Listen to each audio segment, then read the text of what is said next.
ദൈവനാമത്തിന് മഹത്വം ഉണ്ടാകട്ടെ. യെശയ്യാ പ്രവാചകന്റെ പുസ്തകം 66 അധ്യായം 19 മുതൽ 24 വരെയുള്ള വാക്യങ്ങളാണ് നമ്മൾ നോക്കുന്നത്.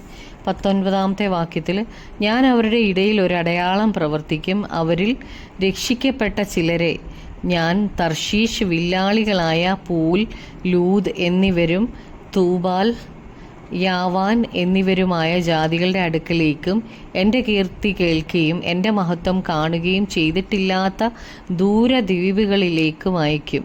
അവർ എൻ്റെ മഹത്വത്തെ ജാതികളുടെ ഇടയിൽ പ്രസ്താവിക്കും.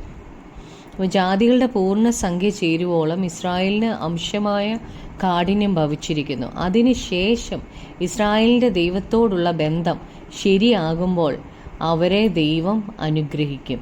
ഇസ്രായേലിൽ ശേഷിച്ചിട്ടുള്ളവർ മശിഹായിൽ വിശ്വസിക്കും.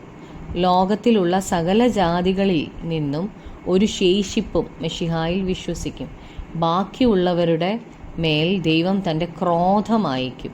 ജാതികൾക്കും ദൈവം തൻ്റെ വെളിപ്പാട് അറിയിക്കും. അവർ ദൈവത്തിൻ്റെ മഹത്വം കാണും. ഇവിടെ പറഞ്ഞിരിക്കുന്ന സ്ഥലങ്ങളിലെ അഭയാർത്ഥികളായ യഹൂദന്മാർ ദൈവത്തിൻ്റെ മഹത്വത്തെക്കുറിച്ച് ജാതികളുടെ ഇടയിൽ അറിയിക്കും. 20 വാക്യത്തിൽ, ഇസ്രായേൽ മക്കൾ യഹോവയുടെ ആലയത്തിലേക്ക് വെടിപ്പുള്ള പാത്രങ്ങളിൽ വഴിപാട് കൊണ്ടുവരുന്നത് പോലെ അവർ സകല ജാതികളുടെയും ഇടയിൽ നിന്ന് നിങ്ങളുടെ സഹോദരന്മാരെയൊക്കെയും കുതിരപ്പുറത്തും രഥങ്ങളിലും പല്ലക്കുകളിലും കോവർ കഴുതപ്പുറത്തും ഒട്ടകപ്പുറത്തും കയറ്റി എൻ്റെ വിശുദ്ധ പർവ്വതമായ യെരൂശലേമിലേക്ക് യഹോവയ്ക്ക് വഴിപാടായി കൊണ്ടുവരും എന്ന് യഹോവ അരുളി ചെയ്യുന്നു. ദൈവം ജാതികളുടെ ഇടയിൽ ഒരടയാളം പ്രവർത്തിക്കും. ദൈവം ഇത് ചെയ്യുന്നത് പ്രവാസത്തിലുള്ള യഹൂദന്മാർക്ക് വേണ്ടിയാണ്. ദൈവത്തിൻ്റെ വിശുദ്ധ പർവ്വതം യെരൂശലേമിലാണ്. യെരൂശലേമിൻ്റെ ഇപ്പോഴത്തെ അവസ്ഥ എങ്ങനെയാണെങ്കിലും ദൈവം യെരൂശലേമിനെ ശുദ്ധീകരിക്കും. ഇപ്പോൾ ഒരുപാട് അഴിമതികൾ അവിടെ ഉണ്ടെങ്കിലും ദൈവം അവർക്ക് വലിയ മാറ്റം വരുത്തും.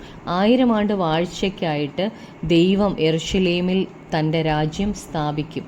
ജാതികളുടെ ഇടയിലുള്ള യഹൂദന്മാരിൽ ശേഷിപ്പിന് രൂപാന്തരം സംഭവിക്കും. അവർ ദൈവത്തിൻ്റെ വിശുദ്ധ പർവ്വതത്തിലേക്ക് പോകും. അവർ യഹോവയ്ക്ക് വഴിപാട് കൊണ്ടുചെല്ലും. ദൈവത്തിൽ നിന്ന് അകന്ന് പ്രവാസത്തിൽ പോയിരിക്കുന്ന യഹൂദന്മാർ വിശുദ്ധ പർവ്വതമായ യെരൂശലേമിലേക്ക് മടങ്ങി വരും. അവർ ഇനിയും ദൈവത്തെ ആരാധിക്കും. 21 വാക്യത്തിൽ, അവരിൽ നിന്നും ചിലരെ ഞാൻ പുരോഹിതന്മാരായും ലേവ്യരായും എടുക്കുമെന്ന് യഹോവ അരുളി ചെയ്യുന്നു. പ്രവാസത്തിലായിരുന്ന യഹൂദന്മാർ ആത്മീയമായി ഇരുട്ടിലായിരുന്നു. എന്നാൽ രൂപാന്തരപ്പെട്ട അവരിൽ ചിലരെ ദൈവം പുരോഹിതന്മാരായും ചിലരെ ലേവ്യരായും തിരഞ്ഞെടുക്കും. 22 വാക്യത്തിൽ, ഞാൻ ഉണ്ടാക്കുന്ന പുതിയ ആകാശവും പുതിയ ഭൂമിയും എൻ്റെ മുമ്പാകെ നിലനിൽക്കുന്നത് പോലെ നിങ്ങളുടെ സന്തതിയും നിങ്ങളുടെ പേരും നിലനിൽക്കുമെന്ന് യഹോവയുടെ അരുളപ്പാട്. അപ്പോൾ പുതിയ ആകാശവും പുതിയ ഭൂമിയും സ്ഥിരമായും ദൈവത്തിൻ്റെ മുമ്പിൽ നിലനിൽക്കുന്നത് പോലെ തന്നെ രക്ഷ നിത്യമായിരിക്കുന്നത് പോലെ തന്നെ അന്ത്യനാളിൽ വിശ്വാസികളായവരും അവരുടെ സന്തതിയും അവരുടെ പേര് നിലനിൽക്കും എന്നാണ് ഇവിടെ പറഞ്ഞേക്കുന്നത്.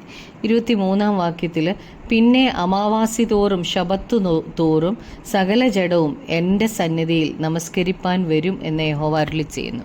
അപ്പോൾ 1000 ആണ്ട് വാഴ്ചയിലെ ആരാധനയെക്കുറിച്ചാണ് ഈ 23 വാക്യത്തിൽ പറയുന്നത്. 1000 ആണ്ട് വാഴ്ചയുടെ കാലത്ത് അമാവാസിയിലും ശബത്തിലും സകല ജഡവും ദൈവത്തെ നമസ്കരിക്കാനായിട്ട് ചെല്ലും.